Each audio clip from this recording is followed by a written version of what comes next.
عليكم ورحمة الله وبركاته. إن الحمد لله نحمده ونستعينه ونستغفره ونؤمن به ونتوكل عليه ونعوذ بالله من شرور أنفسنا ومن سيئات أعمالنا. من يهده الله فلا مضل له ومن يضلله فلا هادي له. فأشهد أن لا إله إلا الله وحده لا شريك له وأشهد أن محمدا عبده ورسوله. أما بعد، أرسله بالحق بشيرا ونذيرا وداعيا إلى الله بإذنه وسراجا منيرا. اللهم صل على محمد وعلى آل محمد كما صليت على إبراهيم وعلى آل إبراهيم إنك حميد مجيد. اللهم بارك على محمد وعلى آل محمد كما باركت على إبراهيم وعلى آل إبراهيم إنك حميد مجيد. பேரன்பிற்கும் பெரும் மரியாதைக்கும் உரிய கூட்டத்தை தலைமை தாங்கி நடத்தி கொண்டிருக்கிற அன்பு சகோதரர் நமது ஜமியாவுடைய நாகூர் கிளை தலைவர் ராஜா முகமது அவர்களே, எனக்கு முன்பு சிறப்புரையாற்றிவிட்டு அமர்ந்திருக்கிற நமது மஸ்ஜிது தௌஹீத் பள்ளியின் இமாம் அன்பு சகோதரர் மௌலவி அன்சாரி ஃபிர்தௌசி அவர்களே, மேலும் இந்த நிகழ்ச்சியிலே பங்கெடுத்து பயன்பெற வேண்டும் என்கிற நோக்கத்திற்காக பல இடங்களில் இருந்து வருகை தந்திருக்கிற சகோதரர்களே, சகோதரிகள், எல்லாம் வல்ல அல்லாஹுவின் பேரருளால் பெரும் கிருபையினால் முஸ்லிம்கள் நிறைந்து வாழ்ந்து கொண்டிருக்கிற இந்த பகுதியிலே இளைஞனே எங்கே செல்கிறாய் என்கிற ஒரு முக்கியமான தலைப்பை தந்து கொஞ்ச நேரம் உங்களுக்கு முன்னால் பேசும்படி நான் பணிக்கப்பட்டிருக்கிறேன்.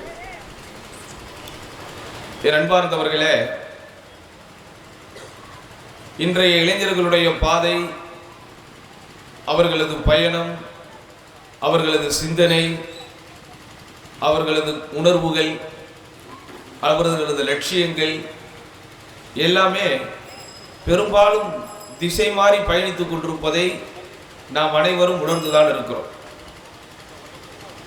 என்றைக்கு நவநாகரீக மோகங்களுக்கு மனிதன் அடிமையாக ஆரம்பித்தானோ, அவன் கையிலும் பையிலும் எப்போதும் அவனோடு ஒட்டி வாழ்ந்து கொண்டிருக்கிற கருவிகளுக்கு அவன் அடிமையாக ஆரம்பித்தானோ, அப்போதிலிருந்தே பண்பாடு ரீதியாய், கலாச்சார ரீதியாய், சிந்தனை ரீதியாய், உணர்வுகள் ரீதியாய் இளைஞர்கள் மாற்றுப்பாதையில் பயணித்துக் கொண்டிருப்பதை கவலை உள்ள இஸ்லாமிய பெருமக்கள் கவனித்துக் கொண்டுதான் இருக்கிறார்கள். இலக்குகள் நிர்ணயிக்கப்படாத ஒரு சமூகமாக இருந்தால், லட்சியங்கள் முன்னுதாரணமாக காட்டப்படாத ஒரு சமூகமாக இருந்தால், அல்லது மரணத்தோடு இந்த வாழ்க்கை முடிந்துவிட போகிறது, அதற்கு பிறகு மன்னரையோ மறுமையோ எதுவும் இல்லை என்கிற ஒரு கோட்பாட்டில் வாழ்வதாக இருந்தால், அந்த வாழ்க்கை எப்படி வேண்டுமானாலும் போகட்டும். ஆனால் ஒரு முஸ்லிம் இளைஞனுடைய வாழ்க்கை திட்டமிடப்பட்டிருக்கிறது, இலக்குகள் நிர்ணயிக்கப்பட்டிருக்கிறது. அவனுடைய வாழ்க்கையிலே அவன் வெற்றி அடைவதற்குண்டான வழிகாட்டுதல்கள் தரப்பட்டிருக்கிறது. நபிகள் நாயகம் ஸல்லல்லாஹு அலைஹி வஸல்லம் அவர்கள் இளைஞர்களுக்கென்று தனி முக்கியத்துவம் கொடுத்து அவர்களை எல்லாம் சீர்படுத்தினார்கள், செம்மைப்படுத்தினார்கள். அல்லாஹ்வுடைய தூதர் ஸல்லல்லாஹு அலைஹி வஸல்லம் அவர்கள் காலத்து இளம் பெண்களும் இளம் ஆண்களும் எப்படி வாழ்ந்திருக்கிறார்கள் என்கிற சிந்தனை பாடத்தை மட்டும் இன்றைக்கு வாழ்ந்து கொண்டிருக்கிற இளைஞர்கள் கொஞ்சம் படிப்பார்களே, ஆனால் படிக்கின்ற பாடத்தையும் படிப்பினைகளையும் தங்களுடைய உள்ளங்களுக்குள் கொஞ்சம் ஆழமாக செலுத்துவார்களே, ஆனால் அவர்களுடைய வாழ்க்கையை படி திசை மாறி பயணிக்க இன்றைக்கு பெற்றோர்கள் குமரி கொண்டிருக்கிறார்கள், பெற்றோர்கள் அழுது கொண்டிருக்கிறார்கள். பல லட்சம் செலவு செய்து என்னுடைய மகனை நான் படிக்க வைத்திருக்கிறேன், கல்லூரிக்கு அனுப்புகிறேன், மிகப்பெரிய கல்வி ஸ்தானங்களுக்கெல்லாம் நான் அனுப்புகிறேன், ஏன் வெளிநாட்டிலே கூட அவனை படிப்பதற்கு நான் அனுப்புகிறேன். ஆனால் ஒழுக்க ரீதியாக என் பிள்ளை பாழ்பட்டு வந்திருப்பதை பார்க்கிற போது சிந்தனை ரீதியாக அவன் திசை மாறி இருப்பதை பார்க்கிற போது மனமெல்லாம் வெந்து போகிறது, மனமெல்லாம் நொந்து போகிறது என்று பெரும்பான்மையான பெற்றோர்கள் புலம்பிக் கொண்டிருக்கிற ஒரு காலத்தில் வாழ்ந்து கொண்டிருக்கிறோம். அகாடமிக் எஜுகேஷன் என்று அறியப்படுகின்ற பள்ளி கல்வி மாத்திரமே ஒரு மாணவனை மேம்படுத்திவிடும், ஒரு இளைஞனுக்கு வழிகாட்டிவிடும் என்ற அந்த அபாயகரமான சிந்தனையின் விளைவுகளை இன்றைக்கு பெற்றோர்கள் அறுவடை செய்ய ஆரம்பித்து விட்டார்கள். அன்றாடம் புதிதாக இன்றைக்கு சமூகத்திலே உருவாக்கப்படுகின்ற, அறிமுகப்படுத்தப்படுகின்ற, மேலை நாட்டு கலாச்சாரங்களால் பாதிக்கப்படுகின்ற அம்சங்கள் எல்லாம் ஒவ்வொரு முஸ்லிம் வீட்டிலும் ஒவ்வொரு இஸ்லாமிய இளைஞனது இல்லத்திலும் நுழைகின்ற போது அதனால் ஏற்படுகின்ற பாரிய விளைவுகளால் பாதிக்கப்பட்டு இன்றைக்கு பெருவாரியான சமூகம் இன்றைக்கு அழுது கொண்டிருக்கக்கூடிய ஒரு காலகட்டத்திலே வாழ்ந்து கொண்டிருக்கிறோம். இளமை எப்படிப்பட்ட பருவம் அது? நபிகள் நாயகம் ஸல்லல்லாஹு அலைஹி வஸல்லம் அவர்கள் மக்களுக்கு உபதேசம் செய்கிற போது ஒரு நாள் இப்படி சொன்னார்கள், இக்தனிம் ஹம்ஸன் கப்ல ஹம்ஸின், 5 வருவதற்கு முன்னால் 5ஐ பயன்படுத்திக் கொள். ஒரு மிக அற்புதமான ஒரு தத்துவம்.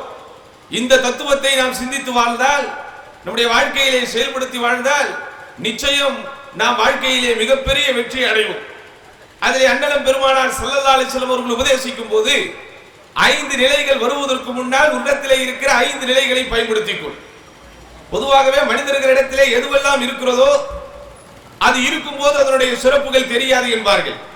அது இழந்ததற்கு பிறகுதான் அதை நினைத்து வருத்தப்படுகின்ற, கண்ணீர் விடுகின்ற, கவலைப்படுகின்ற ஒரு கால சூழல்கள் ஏற்படும்.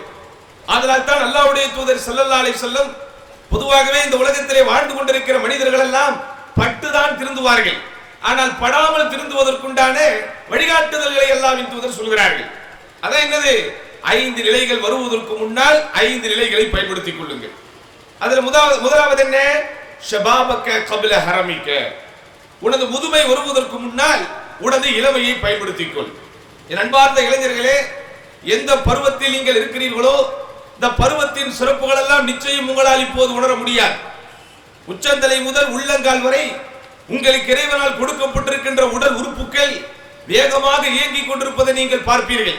உங்கள் கண் நன்றாக பார்க்கிற ஒரு பருவத்திலே நீங்கள் இருக்கிறீர்கள். உங்கள் நாவு நன்றாக பேசுகிற ஒரு பருவத்திலே நீங்கள் இருக்கிறீர்கள். உங்கள் செவிப்புலன் நன்றாக கேட்கிற ஒரு காலகட்டத்திலே நீங்கள் இருக்கிறீர்கள்.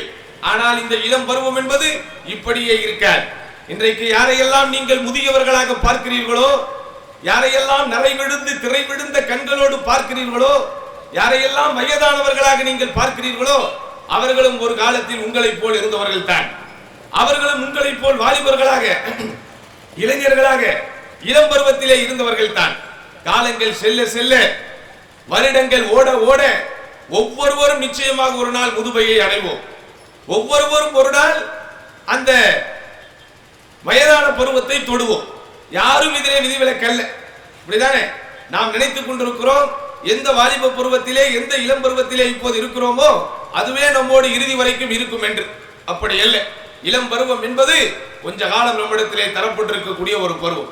ஆனால் அந்த பருவத்திலே நினைத்ததை சாதிக்க முடியும், நினைத்த இடத்திற்கு போக முடியும், எவ்வளவு கஷ்டங்கள் வந்தாலும் தாங்கிக் கொள்ள முடியும், எவ்வளவு தூரமும் ஓட முடியும், எவ்வளவு தூரமும் நடக்க முடியும். ஆனால் இந்த சக்திக்குரிய பருவத்தை இளைஞர்கள் இன்றைக்கு எதிலே தொலைக்கிறார்கள்? அதான் இன்னைக்கு நினைச்சு பார்க்கிறோம். சக்திக்குரிய இந்த பருவத்தை இன்றைய இளைஞர்கள் எதிலே தொலைக்கிறார்கள்? பெரும்பாலும் கவனமற்றிருக்கிறார்கள். இலக்குகள் நிர்ணயிக்காமல் வாழ்ந்து கொண்டிருக்கிறார்கள். சதா சர்வகாலமும் தன் சமவயது நண்பர்களோடு சேர்ந்து கூடி குழாவி பகடி செய்து கொண்டு நகைச்சுவையாக பேசிக்கொண்டு சினிமா போன்ற விஷயங்களிலே மூழ்கி கொண்டு ஒப்பற்ற தங்களுடைய காலத்தை விரயமாக்கி கொண்டிருக்கிறார்கள். அல்லது மன இச்சைகளுக்கு அடிமையாகி தகாத விஷயங்களை தங்களுடைய வாழ்க்கையிலே பழக்க வழக்கப்படுத்திக் கொண்டு அவர்களுடைய இளமையையும் வாலிப பருவத்தையும் நாசப்படுத்திக் கொண்டிருக்கிறார்கள்.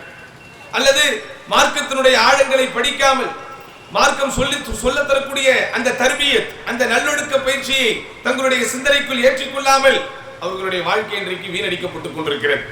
இன்னும் சிலரோ அந்தோ பரிதாபம், அல்லாஹுவால் பாதுகாக்கப்பட்டவர்களை தவிர பெருவாரியான இளைஞர்கள் இன்றைக்கு மது பழக்க வழக்கத்திற்கும், குறிப்பாக போதை பழக்க வழக்கத்திற்கும் அடிமையாகி தங்களுடைய பெற்றோருக்கும், தங்களுடைய உற்றார் உறவினருக்கும், தங்களுடைய ஊர் மக்களுக்கும் தலை குனிவை ஏற்படுத்திக் கொண்டிருக்கிறார்கள். இப்படிப்பட்ட ஒரு கால சூழ்நிலையில் இருந்து, இப்படிப்பட்ட ஒரு பயங்கரமான தாக்குதல்களில் இருந்து, சிந்தனை தாக்குதல்களில் இருந்து இளைஞர்களை மீட்டெடுக்க வேண்டும் என்கிற உயர்ந்த நோக்கத்தில் போடப்பட்டிருக்கின்ற கூட்டம் தான் இந்த கூட்டம் என்பதை இங்கே வருகை இருந்திருப்பவர்கள் புரிந்து கொள்ள வேண்டும். இதே போன்ற சொற்பொழிவுகள் மூலம்தான் அன்றைய இளைஞர்கள் இந்த சமூகத்திலே பாதுகாக்கப்பட்டார்கள். இதே போன்ற உபதேசங்கள் மூலம்தான் அன்றைக்கு வாழ்ந்த இளைஞர்கள் பாதுகாக்கப்பட்டார்கள். அல்லாஹ்வுடைய தூதர் ஸல்லல்லாஹு அலைஹி வஸல்லம் இளைஞர்களை வழிபடுத்தினார்கள், நல்வழிப்படுத்தினார்கள். அவர்களுக்கு தேவையான உபதேசங்களை சொன்னார்கள். அவர்களுடைய இளமை பருவம் சீர்கெட்டு போகாமல் பார்ப்பதற்குண்டான அனைத்து காரியங்களையும் செய்து கொண்டார்கள். என் அன்பார்ந்தவர்களே, அல்லாஹ்வுடைய தூதர் ஸல்லல்லாஹு அலைஹி வஸல்லம் ஒரு ஹதீஸிலே சொல்கிறார்கள், மறுமையில் அல்லாஹ்வுடைய நிழலை தவிர வேறு நிழலே இல்லாத அந்த காலகட்டத்தில் 7 நபர்களுக்கு அல்லாஹ் நிழல் வழங்குகிறான். 7 நபர்கள் என்றால் 7 வகையினரான மக்களுக்கு அல்லாஹ் நிழல் தருகிறான். அதிலே ஒருவர் யார்?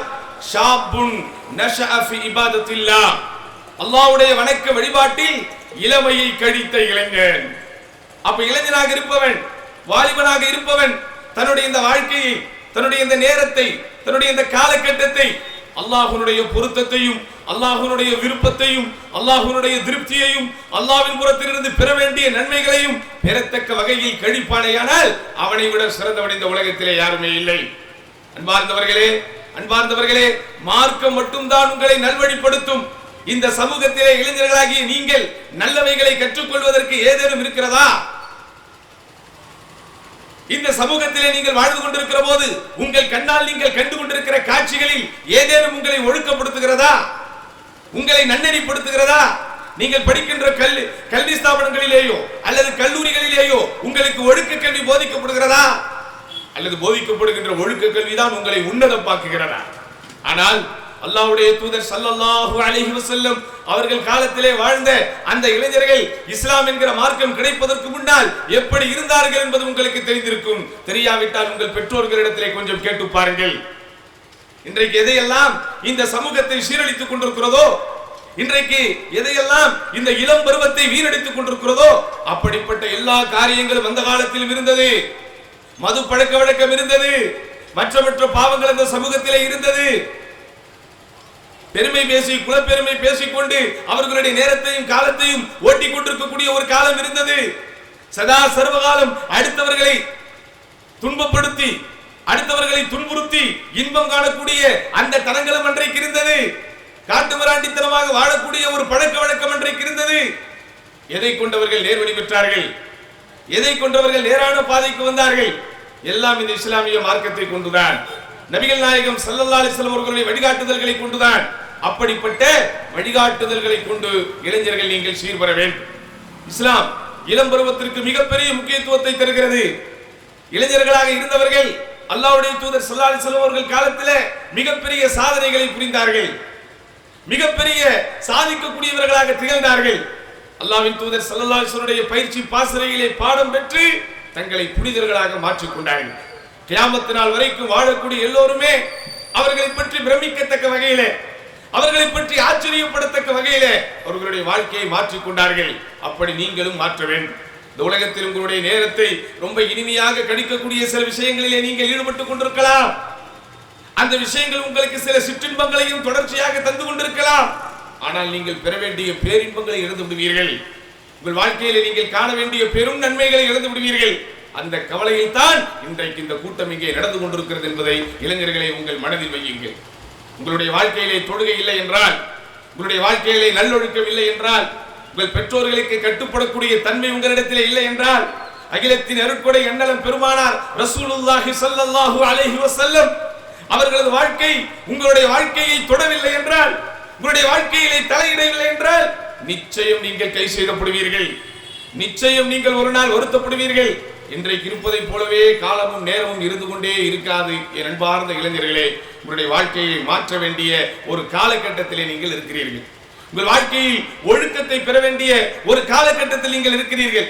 அல்லாஹ்வுடைய தூதர் ஸல்லல்லாஹு அலைஹி வஸல்லம் அவர்கள் காலத்து இளைஞர்களைப் போல் நீங்களும் உங்களுடைய வாழ்க்கையிலே நீங்கள் சிறப்பை பெற வேண்டிய ஒரு கட்டாயத்தில், ஒரு நிர்பந்தத்திலே இருக்கிறீர்கள். உங்களுக்கு தெரியும் தானே, இஸ்லாமிய மார்க்கம் யாரால் மேம்பட்டது? இஸ்லாமிய மார்க்கம் யாரால் அடுத்த கட்டத்தை அடைந்தது? நபிகள் நாயகம் ஸல்லல்லாஹு அலைஹி வஸல்லம் பிரச்சார பணியை எல்லா இடங்களுக்கும் கொண்டு போய் சேர்த்தவர்கள் யார்? எல்லாம் அன்றைக்கு இருந்த இளைஞர்கள் தான், எல்லாம் அன்றைக்கு இருந்த வாலிபர்கள் தான். அவர்கள் எல்லாம் அன்றைக்கு அல்லாஹ்வுடைய பாதையில் அவர்கள் தங்களுடைய நேரத்தையும் காலத்தையும் கடத்தியதன் விளைவு அவர்கள் மரணித்தும் நம்முடைய இதயங்களில் இன்றும் அவர்கள் இடத்தை பிடித்துக் கொண்டிருக்கிறார்கள். இன்றும் அவர்களை நாம் நினைவு கூறிக் கொண்டிருக்கிறோம். இரண்டார்ந்தவர்களே, அல்லாஹ்வுடைய மார்க்கத்தில் இந்த இளம் பருவத்திற்கு எவ்வளவு பெரிய முக்கியத்துவம் இருக்கிறது என்றால், நபிகள் நாயகம் ஸல்லல்லாஹு அலைஹி வஸல்லம் அவர்கள் இந்த இளைஞர்களை பார்த்து தனித்தனியாக உபதேசம் செய்வார்கள். அல்லாஹ்வுடைய தூதர் ஸல்லல்லாஹு அலைஹி வஸல்லம் அவர்களுடைய காலத்தில் இளைஞர்கள் யாராவது இருந்தால் அவர்களுக்கு முக்கியத்துவம் தருவார்கள். யா மஅஷரஷ் ஷபாப், ஓ இளைஞர்களே என்று கூப்பிட்டு அவர்களுக்கு உபதேசம் செய்வார்கள். ஒழுக்க ரீதியான வழிகாட்டுதல்களை தருவார்கள். இறை வணக்கத்தோடு இபாதத்தோடு அவர்களை பின்னி பிணைய வைப்பார்கள். அதனால் தான் அவர்கள் சிறப்பை பெற்றார்கள். இன்றைக்கு சதா சர்வகாலமும் எந்த இலக்கும் இல்லாமல் எந்த லட்சியமும் இல்லாமல் நேரத்தையும் காலத்தையும் வீணடித்துக் கொண்டிருக்கிற ஒவ்வொருவருடைய சிந்தனையிலும் இடியாய் விடக்கூடிய ஒரு செய்தி. அல்லாஹ்வுடைய தூதர் ஸல்லல்லாஹு அலைஹி வஸல்லம் அவர்கள் சொன்னார்கள், லா தஸூலு கதமா இப்னி ஆதம யௌமல் கியாமா, கியாமத் நாளில் மறுமை நாளில் ஆதமின் மகன் யாராக இருந்தாலும் அவனுடைய 2 பாதங்களும் நகராது என்றார்கள். ஹத்தா யுஸ்அல அன் ஹம்ஸின், 5 விஷயங்களுக்கு அவர்கள் பதில் சொல்லாமல். இன்றைக்கு நம்ம நினைச்சுக்கிட்டு இருக்கிறோம், நம்ம நினைச்ச மாதிரி நம்முடைய நேரத்தை கடத்தி கொண்டிருக்கிறோம், நினைத்த இடங்களுக்கு போய் கொண்டிருக்கிறோம். அல்லாஹ்வுடைய இல்லத்திலே சென்று அதிகாலையில் தொழுகையை செய்து அல்லாஹ்வுடைய பாதுகாப்பில் செல்ல வேண்டிய இளைஞர்கள் இரவெல்லாம் மொபைல் போன்களில் தங்களுடைய நேரத்தை கழித்துக் கொண்டு, இரவெல்லாம் தங்கள் கைகளில் இருக்கிற கருவிகளில் அந்த எந்திரத்தோடு எந்திரமாக இவர்களும் ஒரு இயந்திரம் போல் மாறிவிட்டு அதிகாலை நேரத்திலே அஸ்ஸலாத்து கைரு மினன் நௌம், தூக்கத்தை விட தொழுகையே மேலானது என்கிற அந்த அழைப்பு வரும்போது அந்த அழைப்பை செவியேற்காமல் உறங்கிக் கொண்டிருக்கிற இளைஞர்களே, உங்களை நோக்கித்தான் இந்த செய்தி, உங்களை நோக்கித்தான் இந்த செய்தி. உங்களுக்கு எல்லாம் தெரியும் தானே, ஒரு முஸ்லிம் வீட்டில் ஒருவன் வளர்ந்து கொண்டிருக்கிறான் என்றால் 5 வயதை அடைந்து விட்டால் அவன் தொழும்படி ஏவப்பட வேண்டும். 7 வயதை அடைந்து விட்டால் அவன் அடித்தாவது தொழுகைக்கு அனுப்பப்பட வேண்டும். ஆனால் இஸ்லாமிய அடிப்படையில் இளம் பருவத்தை கழிக்க வேண்டும் என்கிற எண்ணம் இல்லாமல் காலத்தையும் நேரத்தையும் வீணடித்துக் கொண்டிருந்தால் நாளைய மறுமையில் உங்களுடைய பாதங்கள் மஹ்ஷர் மைதானத்திலே நகராது என்பதை மட்டும் நீங்கள் தெளிவாக தெரிந்து கொள்ள வேண்டும். காரணம், அல்லாஹ்வுடைய தூதர் ஸல்லல்லாஹு அலைஹி வஸல்லம் அவர்கள் முதல் விஷயமாக சொல்லும்போது அன் உம்ரிஹி ஃபீமா அஃப்னா, அவனுடைய ஆயுளை அவன் எப்படி கழித்தான் என்பதை பற்றி அல்லாஹ்விடத்திலே பதில் சொல்லாமல் போக முடியாது. நீ சொல்லிவிடுவாயா, நீ சொல்லிவிடுவாயா, யா அல்லாஹ் எனது ஆயுளை என் நண்பர்களோடு அரட்டை அடித்துக் கொண்டே நான் கழித்துக் கொண்டிருந்தேன், யா அல்லாஹ் எனது ஆயுளை செல்போனை பார்த்துக் கொண்டே கழித்துக் கொண்டிருந்தேன், யா அல்லாஹ் எனது மொபைலில் வரக்கூடிய புதிய புதிய திரைப்படங்களை டவுன்லோட் செய்து இரவெல்லாம் அதை பார்த்து பார்த்து என்னுடைய ஆயுளை கழித்தேன் என்று உன்னால் சொல்ல முடியுமா? அந்த பதிலுக்கு அல்லாஹ் சுப்ஹானஹு வ தஆலா அங்கீகாரம் தருவானா? இதோ உன்னுடைய செவியிலே விட வேண்டிய அடுத்த ஒரு செய்தி. அல்லாஹ்வுடைய தூதர் ஸல்லல்லாஹு அலைஹி சொன்னார்கள், அன் ஷபாபிஹி ஃபீமா அப்லா, அவனுடைய இளம் பருவத்தை எதிலே வீணடித்தான் என்று. வாழ்க்கை, அதாவது அவனது ஆயுளை எதிலே கழித்தான், அவனது இளம் பருவத்தை எதிலே வீணடித்தான். அப்போ இளம் பருவம் வீணடிக்கப்படுமானால், உன்னுடைய இளம் பருவம் இலக்குகள் நிர்ணயிக்கப்படாமல் பயணிக்குமானால், அல்லாஹ்வை அஞ்சிக்கொள் இளைஞனே, உனது எதிர்காலம் மறுமையினுடைய வாழ்க்கை மிக மோசமான முறையிலே ஆகிவிடும். அதனால் தான் அல்லாஹ்வுடைய தூதர் ஸல்லல்லாஹு அலைஹி வஸல்லம் இளைஞர்களுக்கு முக்கியத்துவம் கொடுத்தார்கள். எல்லா விதத்திலும் இளம் வாலிபர்களுக்கு வழிகாட்டுதல்களை தந்தார்கள். ஒவ்வொரு வாரமும் வெள்ளிக்கிழமை நீங்கள் சூரத்துல் கஹஃப், அல் கஹஃப், குகை என்கிற குகைவாசிகளுடைய அத்தியாயத்தை ஓதிக்கொண்டிருக்கிறீர்களே, யார் அந்த குகைவாசிகள்? அவர்களை குறித்து அல்லாஹ் சொல்லுகிற சிறப்பு என்ன? எதற்காக அந்த சூராவிற்கு அவ்வளவு பெரிய முக்கியத்துவம்? அல்லாஹு அக்பர். அதனுடைய அடிப்படை காரணமே இன்னஹும் ஃபித்யத்துன் ஆமனூ பிரப்பிஹிம் வஸித்னாஹும் ஹுதா. இளைஞர்கள் உங்களுடைய உள்ளத்திலே வைத்துக் கொள்ள வேண்டிய விஷயம், இன்னஹும் ஃபித்யத்துன், அவர்களும் இளைஞர்கள் தான், அவர்களும் இளைஞர்கள் தான். உச்சந்தலை முதல் உள்ளங்கால் வரை இருக்கின்ற உடல் உறுப்புகள் எல்லாம் வேகமாக இயங்கிக் கொண்டிருக்கக்கூடிய அதே காலகட்டத்தில் வாழ்ந்தவர்கள் தான். ஆனால் அவர்கள் அதை எதிலே செலவு செய்தார்கள்? எப்படிப்பட்ட அடிப்படை தங்களுடைய வாழ்க்கை அமைத்துக் கொண்டார்கள்? அமனு பி ரப்பிஹிம், தங்கள் இறைவனை நம்பிக்கை கொண்டார்கள். அதுதான் இளைஞர்களை நீங்கள் உங்கள் உள்ளத்திலே வைக்க வேண்டிய முதல் விஷயம். நீங்கள் நினைத்துக் கொண்டிருக்கிறீர்களா உங்கள் இறைவனால் நீங்கள் படைக்கப்படாமல் உங்களை நீங்களே உருவாக்கி கொண்டீர்கள் என்று? நீங்கள் நினைத்துக் கொண்டிருக்கிறீர்களா உங்களுடைய நாட்களையும் காலங்களையும் நீங்களே செதுக்கிக் கொண்டிருக்கிறீர்கள் என்று? நீங்கள் நினைக்கிறீர்களா உங்களுடைய எதிர்காலம் உங்கள் விருப்பப்படியே போய்கொண்டிருக்கும் என்று? மோசமான காலகட்டத்திலே வாழ்ந்து கொண்டிருக்கிறோம். மிகவும் போட்டி நடக்கக்கூடிய காலகட்டத்திலே வாழ்ந்து கொண்டிருக்கிறோம். நன்றாக படித்து தங்களுடைய நேரங்களை எல்லாம் சரியான வகையிலே செலவழித்து மிகவும் ஹார்ட் ஒர்க்கிங் செய்து கடின உழைப்பிலே ஈடுபட்டு மிகவும் புத்திசாலித்தனத்தோடு நடந்து கொண்டு மிகப்பெரிய நல்ல இளைஞர்கள் என்று பெயர் பெற்றவர்களே அவ்வளவு எளிதில் அவர்களுடைய துறையிலோ அவர்களுடைய வேலையிலோ அவர்களுடைய சம்பாத்தியத்திலோ கால் தடம் பதிக்க முடியாத ஒரு காலகட்டத்தில் வாழ்ந்து கொண்டிருக்கிறோம். எல்லா துறைகளிலும் போட்டித் தேர்வுகள் வந்துவிட்டது. எல்லா இடங்களிலும் விஷயங்களை காம்ப்ளிகேட்டட் என்று சொல்லுவோமே அது போன்று சிரமப்படுத்தி கொண்டிருக்கிற ஒரு காலகட்டத்திலே வாழ்ந்து கொண்டிருக்கிறோம். நீங்கள் நினைப்பதை போல் எதிர்காலம் அவ்வளவு எளிதானதல்ல. இன்றைக்கு வரைக்கும் படித்து முடித்துவிட்டு டிகிரி வாங்கிவிட்டு 10 ஆண்டுகள் கழித்து 12 ஆண்டுகள் ஆகியும் இன்றைக்கும் சரியான வேலை கிடைக்காமல் உள்ளுக்குள் குமரிக் கொண்டிருக்கிற இளைஞர்களை பற்றி உங்களுக்கு தெரியுமா? திருமண வயதை தாண்டியும் 25 வயதை தாண்டியும் 30 வயதை தாண்டியும் இன்னும் அவர்களுக்காக திருமணம் பேச முடியாத அளவிற்கு ஒரு சூழலில் ஒரு குடும்பங்கள் குமரிக் கொண்டிருக்கிற விஷயங்கள் உங்களுக்கு தெரியுமா? இப்படியாப்பட்ட காலகட்டத்தில் வாழ்ந்துகிட்டு இருக்கிறோம். ஆனால் இளைஞர்கள் எதை பற்றியும் யோசிக்காமல் எதை பற்றியும் சிந்திக்காமல் தங்களுடைய நேரம் நிம்மதியாக கடந்தால் போதும், தங்களுடைய காலம் சந்தோஷமாக கடந்தால் போதும், தன்னுடைய டைம் தன்னுடைய பொழுதுபோக்கு ஆனந்தமாக போனால் போதும் என்று மாத்திரமே உங்களுடைய வாழ்க்கையை நீங்கள் கணித்துக் கொண்டிருக்காதீர்கள். இளைஞர்களே, நபிகள் நாயகம் ஸல்லல்லாஹு அலைஹி வஸல்லம் அவர்கள் நம்மை சரியான பாதையிலே வழிநடத்தினார்கள். யாரெல்லாம் இஸ்லாமிய சமூகத்திலே பிறந்து இஸ்லாமிய குடும்பத்திலே பிறந்து பள்ளிவாசல்களோடு தொடர்போடு வாழ்ந்து கொண்டிருக்கிறீர்களோ உங்களுக்கு தெரியும் உங்கள் வாழ்க்கையில் நீங்கள் செய்து கொண்டிருக்கக்கூடிய விஷயங்கள் எதுவெல்லாம் பாவங்கள் என்று. தொழாமல் உறங்கிக் கொண்டிருந்தால் அது ஒரு பெரும் பாவம் உங்களுக்கு தெரியும். ஐங்கால தொழுகையை நிறைவேற்றாமல் இருந்தால் மிகப்பெரிய பாவங்களை செய்து கொண்டிருக்கிறீர்கள், அதுவும் உங்களுக்கு தெரியும். மார்க்கம் தடை செய்த அடிப்படையிலே எதிர்பாலினத்தவர்களோடு நீங்கள் தொடர்பு கொண்டிருந்தால் அதுவும் தவறு என்பது உங்களுக்கு தெரியும். பாலியல் ரீதியான பாவங்களில் ஈடுபட்டுக் கொண்டிருந்தால் அதுவும் பாவம் என்பது உங்களுக்கு தெரியும். போதை பழக்க வழக்கங்களுக்கு அடிமையாகியோ கஞ்சா போன்ற மோசமான விஷயங்களுக்கு அடிமையாகியோ அல்லது மது பழக்க வழக்கங்களுக்கு நீங்கள் அடிமையாகியோ உங்களுடைய வாழ்க்கை போய் கொண்டிருந்தால் அது எவ்வளவு பெரிய பாவம் என்பது உங்களுக்கு தெரியும். இதோ ரசூலுல்லாஹி ஸல்லல்லாஹு அலைஹி வஸல்லம் அவர்கள் சொன்னார்கள், இய்யாக்கும் முஹக்கிராத்திz ஸுனூப், பாவங்களை சாதாரணமாக நினைப்பதை விட்டு உங்களை நான் எச்சரிக்கை செய்கிறேன். யாருக்கு சொல்லப்பட்டது இது? யாருக்கு பிரத்யேகமாக சொல்லப்பட்டது? பாவங்களில் நாட்களையும் பாவங்களில் பகலையும் இரவையும் கழித்துக் கொண்டிருக்கிறானே அப்படிப்பட்ட இளைஞனுக்காகவே பிரத்யேகமாக சொல்லப்பட்டது. அல்லாஹ்வுடைய தூதர் ஸல்லல்லாஹு அலைஹி வஸல்லம் சொல்கிறார்கள், ஒரு மனிதனுடைய உள்ளத்திலே ஒரு மனிதனுடைய வாழ்க்கையிலே இந்த பாவங்கள் எல்லாம் ஒன்று சேரும் எனும்போது இந்த பாவங்கள் எல்லாம் ஒன்று சேரும் போது அந்த பாவங்கள் அவனை அழித்துவிடும், அந்த பாவங்களே அவனை அழித்துவிடும் என்று அல்லாஹ்வுடைய தூதர் ஸல்லல்லாஹு அலைஹி வஸல்லம் அவர்கள் சொல்கிறார்கள். முன்மாதிரி மிக்க இளைஞர்கள் அல்லாஹ்வுடைய தூதர் ஸல்லல்லாஹு அலைஹி வஸல்லம் காலத்திலே எப்படி வாழ்ந்திருக்கிறார் என்பதை கொஞ்சம் சிந்தித்து பாருங்கள். இப்னு அப்பாஸ் ரலியல்லாஹு அன்ஹு அவர்களை பற்றி நீங்கள் படித்திருப்பீர்கள். இப்னு அப்பாஸ் ரலியல்லாஹு அவர்களை பற்றி நீங்கள் கேள்விப்பட்டிருப்பீர்கள். புகாரியிலே வருகிறது ஒரு செய்தி. உமர் இப்னு கத்தாப் ரலியல்லாஹு அன்ஹு பத்ர் யுத்தத்திலே கலந்து கொண்ட பெரும் பெரும் மனிதர்கள், பத்ர் யுத்தத்திலே கலந்து கொண்ட பெரும் பெரும் சஹாபிகள் இருக்கின்ற சபையில் இந்த சின்ன பிள்ளை இப்னு அப்பாஸ் ரலியல்லாஹு அவர்களை அழைத்துக் கொண்டு வருவாராம்.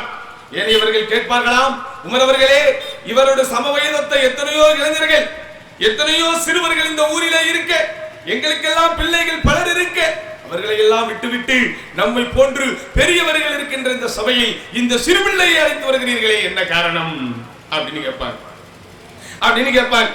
அதற்கு உமர் இப்னு கத்தாப் ரலியல்லாஹு அன்ஹு உடனே பதில் சொல்லவில்லை. பெரியவர்கள் இருக்கின்ற சபையிலே சிறுபிள்ளையாக இருந்த அப்துல்லாஹ் இப்னு அப்பாஸ் ரலியல்லாஹு அன்ஹு அழைத்து வரப்படுவதற்குண்டான காரணத்தை உமர் இப்னு கத்தாப் ரலியல்லாஹு அன்ஹு ஒரு நாள் அவர்களுக்கு விளக்குகிறார்கள். ஒரு நேரத்தை குறித்துவிட்டு ஒரு நாளை குறித்துவிட்டு அவர்கள் எல்லோரையும் வர சொல்கிறார்கள். யாரெல்லாம் உமர் இப்னு கத்தாப் அவர்களிடத்திலே கேள்வி எழுப்பினார்களோ அப்படிப்பட்ட எல்லோரையும் வரவழைக்கிறார்கள். அவர்கள் எல்லோரும் அங்கே வந்ததற்கு பிறகு உமர் ரலியல்லாஹு அன்ஹு ஒரு சூறாவை ஓதுகிறார்கள். ஒரு குர்ஆனிலே இருக்கக்கூடிய சின்னஞ்சிறு அத்தியாயங்களில் ஒன்றான சூரத்துன் நஸ்ரை ஓதுகிறார்கள். இதா ஜாஅ நஸ்ருல்லாஹ், அல்லாஹ்வுடைய உதவி வரும்போது, வல் ஃபத்ஹ், அல்லாஹ்வுடைய உதவியும் வெற்றியும் வரும்போது, வரஐத الناس يدخلون في دين الله افواجا, மக்கள் எல்லாம் அல்லாஹ்வுடைய மார்க்கத்தில் கூட்டம் கூட்டமாக நுழைவதை நபியே நீங்கள் காண்பீர்கள். அந்த நேரத்தில் நீங்க என்ன செய்யணும்? ஃபஸப்பிஹ் பிஹம்தி ரப்பிக வஸ்தக்ஃபிர் இன்னஹு கான தவ்வாபா, உங்களுடைய இறைவனுடைய புகழை கொண்டு நீங்கள் துதிக்க வேண்டும், உங்கள் இறைவனிடத்திலே பாவ மன்னிப்பு தேட வேண்டும்.